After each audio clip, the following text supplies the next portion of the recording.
E obviamente pouco mais de um mês para as eleições para presidente dos Estados Unidos, a situação toda já está sendo muito politizada, né? O Ron DeSantis, que é o governador da Flórida, criticou a Kamala Harris por tentar ganhar palco com essa tragédia, né? Ela tentou ligar para ele nem atendeu. É, mas ele conversou com o Biden, inclusive elogiou as ações do Biden e foi elogiado pelo Biden, uma situação meio esquisita. O Biden acho que não engoliu muito aí a forma como ele foi sacado da corrida eleitoral pelo Partido Democrata, mas o Biden fez um pronunciamento hoje, né? Fez uma. Não chegou a ser uma coletiva, foi uma mini coletiva, foi bem rápido. Vamos olhar um trecho. I think the Congress should be coming back and moving on the emergency needs immediately. And they're going to have to come back after the election as well, because this is going to be a long haul for total rebuilding. It's going to take several $1 billion. It's not going to be a matter of just a little bit. But we're providing now to make sure people have the emergency relief they need. The dollars just to be able to get a prescription filled, to get a baby formula done. All the things, that $750 that they're talking about, but Mr. Trump and all those other people know it's a lie to suggest that's all they're going to get. That's bizarre. It's bizarre. They got to stop this. They're being so damn un-American with the way they're talking about this stuff. Mr. President, have you spoken with former President Trump at all? Are you kidding me? Mr. President Trump, former President Trump, get a life, man. Help these people. Will you hold him accountable? You said you were going to hold Goods accountable. Get a life. Tá aí, o presidente Biden dando aquela cutucada no Trump. Na verdade, esse comentário e essa pergunta foram referentes a notícias falsas, né? Como a gente viu acontecer no Rio Grande do Sul esse ano, uma coisa impressionante. E notícia falsa mata, principalmente numa situação de emergência como essa, como foi no Rio Grande do Sul. O Trump e alguns republicanos ali, até prefeitos de cidades da região mais afetada, falando que o governo ia dar. O governo já ofereceu $750 em caráter emergencial para as pessoas que foram afetadas, que é exatamente para aquilo que o Biden falou, para comprar um medicamento, para comprar fralda, comprar água, o que puder. O governo também anunciou que está monitorando o que eles chamam aqui de price gouging, né, Rogério, que é aproveitar dessa situação para cobrar muito mais do que a média de preço aí de itens essenciais. E assim, eu queria perguntar para o Márcio, né? Porque o Biden também falou ali que o Congresso que está em recesso tem que voltar. Ele quer que eles voltem já, os congressistas, os senadores, para debater, para viabilizar mais fundos, né? Para o segundo passo, que é iniciar a reconstrução. Né? Nesse momento, o governo ainda está trabalhando em resgate, né? O início é assim, mas já se fala na reconstrução aí dessa área que foi muito atingida.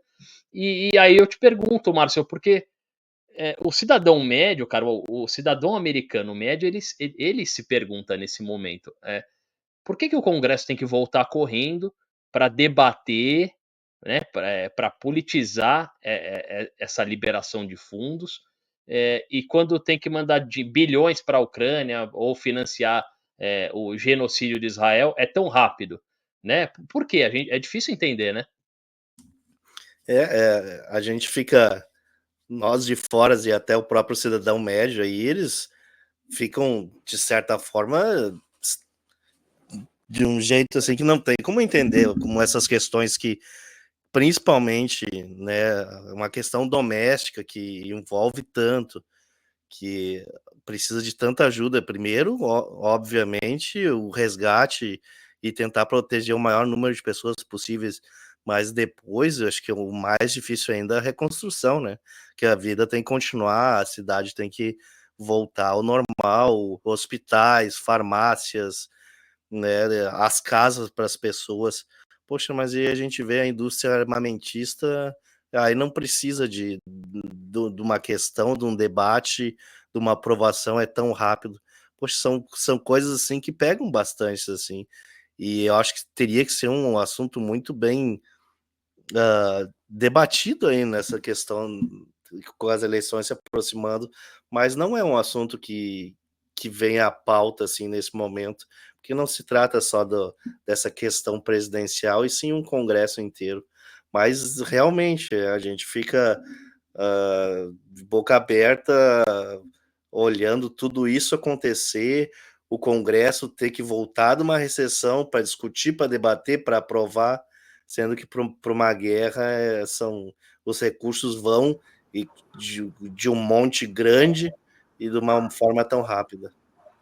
Vê E o Brasil, muitos políticos se manifestando nesse momento, principalmente os democratas, em relação a se essas pessoas nas áreas afetadas vão ter condições de votar. Muitos políticos falando sobre isso, o que eu achei muito impressionante desse momento, se as pessoas vão Já estão conseguir pensando votar nisso. mês que vem, né? Mas fica sempre essa questão, né, cara? Se eles vão resolver a situação, que tipo de medidas eles vão tomar, né? Até em relação à reconstrução e refazer, né, toda a infraestrutura, até de forma diferente. Mas no caso ali da Flórida é meio complicado, sim, porque não tem muito o que fazer, né, Rogério? digo, é uma situação realmente catastrófica, né, se você for ver. Porque tudo bem que, né, a Flórida é uma das regiões mais ricas do mundo, né? Então, assim, você vai ter uma perda de patrimônio, muito, né? Então, aquelas casas nos litorais e tal, tudo isso a gente sabe que está afadado ao fim, né? Em breve, né? Então, cara, vai ter muita gente perdendo dinheiro, mas, assim, perda patrimonial não se compara, porque é uma irresponsabilidade. Toda vez que o Brasil vai para a ONU para falar de questões de ambientalismo, eles apontam para um problema que cara, beleza, o Brasil poderia estar ajudando mais, vários outros lugares poderiam ajudar mais, mas quem realmente produz essa situação são os países ricos, né? São os países ricos, eles sofrem um pouco da consequência, mas eles têm infraestrutura e têm dinheiro para resolver, como é o caso da Flórida. Só que você tem ali todas aquelas ilhas, por exemplo, do Caribe. Você tem o Haiti, né, a República Dominicana, né? Você tem, tem lugares ali que você sabe que a infraestrutura é famosamente péssima, né? O Haiti mesmo é o país do hemisfério ocidental mais pobre que existe, de todos, né? E ele está sempre na situação de ter um furacão que vai praticamente, sabe, um terremoto, como já teve, né? Então, cara, é uma irresponsabilidade imensa dos países ricos, porque eles geram 10 vezes mais gás carbônico do que um país pobre, e depois eles pressionam, por exemplo, a China, né, que não chega nem perto da produção de lixo dos Estados Unidos, né? Porque, né, vocês têm que aceitar todos esses acordos aqui, e os Estados Unidos mesmo não aceitou o Acordo de Paris, né? Então, é uma situação que a gente não tem como, né, deixar de ver, né, a hipocrisia, né? Então, é uma hipocrisia bastante evidente, né, nessa questão. E em relação à grana, né, que o governo tem que liberar para reconstrução, para outras coisas aí nesse processo, como você falou, os Estados Unidos têm, né, condições de fazer isso. A gente viu no Brasil, no caso do Rio Grande do Sul, a briga que foi, né, o governo federal adiantou verba, fez liberação de crédito, mas com muito custo, né? E mesmo assim não atendeu todas as demandas. O Rio Grande do Sul, em outubro de 2024, tinha que ser um grande. Porto Alegre tinha que ser um canteiro de obras gigante, o maior do mundo. E não é isso que está acontecendo, né, Márcio? Não é isso que está acontecendo, não. É muita burocracia, tudo depende de aprovação, tudo depende de documento, tudo depende de qualquer coisa menos fazer o serviço. Tem muitas. Claro que nos grandes centros eles já arrumaram, mas principalmente nas áreas mais periféricas ainda continua aquela cena de filme de zumbi. Ainda tá lá o lixo, ainda está espalhado na rua. Eles fizeram apenas um caminho para se passar. Existe Falam que deram uma puta maquiada lá em Porto Alegre, porque tinha eleição esse ano, né? exatamente, foi maquiado tudo. Ali até resolver a parte central ali, o que tiveram que mexer, mexeram. Mas nas periferias ou as cidades menores, não, isso aí tá abandonado. E dinheiro tem, mas falta a vontade de fazer, a burocracia que impede, e Mas vários outros os fatores. cidadãos reelegeram, né, o prefeito. Então, assim, não dá para esperar que, né, você não vai mudar nada em alguma equação e vai ter um resultado diferente, né? Então, assim, né, as pessoas não têm consciência, né, de como elas são importantes, né, nas tomadas de decisão coletivas em relação a esse tipo de situação, né? Porto Alegre, acho que foi uma vítima, assim, cara, exemplar desse problema, né? E eu não sei, parece que o brasileiro, pelo menos, né, não se sensibilizou a ponto de achar que, pô, isso é um problema que pode estar ligado a questões ambientais, né? Sim, na média as pessoas não mudaram nada, né? Não estão mais politizadas em relação à ecologia, por exemplo. Eu acho que tem muita gente que não se preocupa, né, Cadu? Tipo, cara, sei lá, eu tenho 40 anos. Se eu der sorte, vou viver mais 30, 40.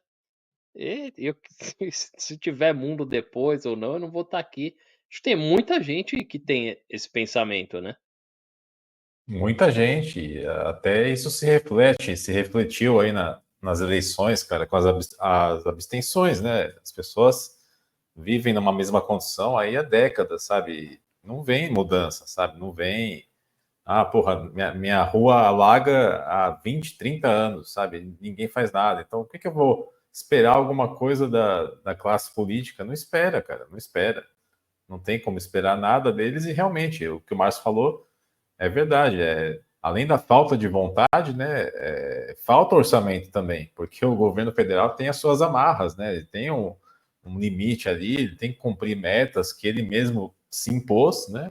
Tem um teto de gastos lá que eles não podem, né? Eles fazem de tudo para tentar bater e não fugir dessa meta fiscal, porque senão o mercado vai ficar maluco e vai, sabe, o dinheiro vai todo embora do país. É sempre um pânico fiscal, né? Um pânico moral que o país vive e a gente não consegue sair disso, né? A gente não consegue sair desse enrosco, cara, de não poder fazer o que precisa ser feito, né? Como você falou, Rio Grande do Sul tinha que ter virado um canteiro de obra, cara, tinha que ser capitaneado ali pelo governo federal, sabe?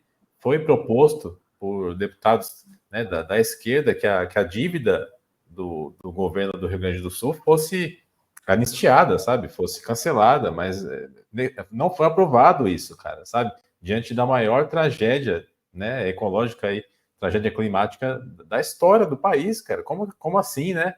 Como assim? Vai tocando com a barriga, vai fazendo o que der, sabe? Em época de eleição, vamos dar uma fortalecida aqui, mas quando passar, a gente vai, sabe, tocando, empurrando.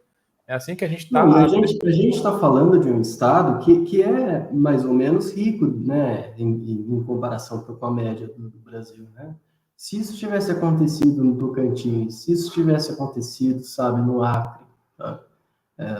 Pô, cara, é deprimente pensar, né? É porque a gente tem, o Cadu colocou muito bem, a gente tá sempre debatendo temas urgentes, né, pautas urgentes. Olha como a sociedade tá inflamada, né, e quer debater, e quer opinar. E aí você chega na eleição, quase 30% das pessoas não votam, né?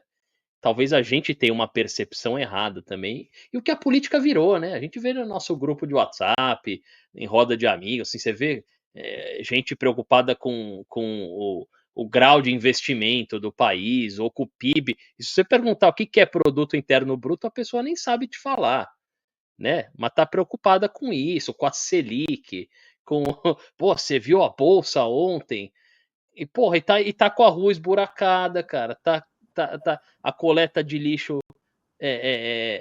não é confiável, O né? O dólar, cara, preço, o dólar, honestamente, a as pessoas preocupação se com o dólar, nego que nunca pegou numa nota de dólar, né, cara? exatamente, sabe? Poxa, a pessoa tá super preocupada quanto ela vai poder comprar quando ela for para o estrangeiro. Meu filho, sabe?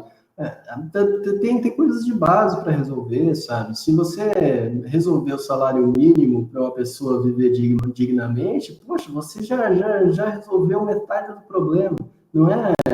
Não é, sabe, poder de compra, né, desse jeito que funciona na sociedade, né?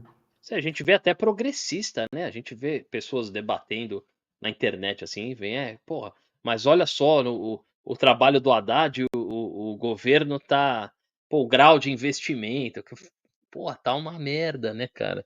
O governo que não tá atendendo as pessoas. O governo tá trabalhando como uma corporação mesmo. Pô, tá ali, tá no teto, tá mantendo o teto de gastos, né? Tá tudo controlado ali, Diego, mas nessas horas a gente não tá atendendo o social, né, cara? Nessas horas a gente lembra da Conceição Tavares, né? Tecnocrata! Você não é um economista, você é um tecnocrata. Se você não trabalha para distribuir, você é um tecnocrata. Então, cara, é isso, né? É uma questão de redistribuição das prioridades, né? Do que serve a economia, né? O que é economia. Então, é uma lógica extremamente problemática de base, né?